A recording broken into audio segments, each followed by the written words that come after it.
Delhi liquor కేసులో BRS MLC కవితను ఇవాళ 6వ రోజు ఈడీ అధికారులు ప్రశ్నించనున్నారు. ప్రధానంగా హవాలా రూపంలో ఆమ్ ఆద్మీ పార్టీకి 100 కోట్ల ముడుపులు ఎలా అందాయి అన్న అంశంపై విచారించే అవకాశం ఉంది. మరోవైపు సుప్రీంకోర్టులో కవిత రిట్ పిటిషన్పై ఇవాళ విచారణ జరగనుంది.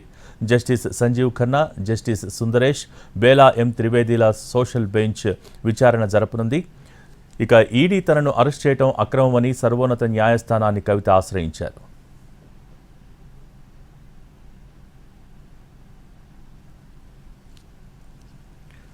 ఇక 5వ రోజు విచారణలో ఢిల్లీ లిక్కర్ కేసులో ఆమె పాత్ర, వాటాపై అధికారులు విచారించారు. స్కామ్లో హవాలా రూపంలో ఆమ్ ఆద్మీ పార్టీకి డబ్బు ఎలా చేరింది అనే అంశంపై కూపీ లాగారని సమాచారం.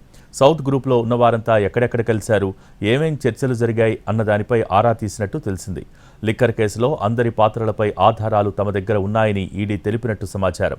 కవిత మీటింగ్స్ ఎక్కడ, ఎలా చర్చలు జరిగాయనే దానిపై అధికారులు ఆరా తీసి నూతన ఎక్సైజ్ పాలసీలో కవిత, సౌత్ గ్రూప్ పాత్ర ఏంటని ప్రశ్నించారని సమాచారం. హవాలా రూపంలో కేజ్రీవాల్ పార్టీకి ముడుపులు ఎలా అందజేశారని అధికారులు క్వశ్చన్ చేసినట్టు తెలిసింది. లిక్కర్ కేసులో విచారణకు హాజరు కావాలని చెప్పాక ఫోన్లను ఎందుకు ఫార్మాట్ చేశారని ఈడీ అధికారులు అడిగినట్టు తెలుస్తోంది.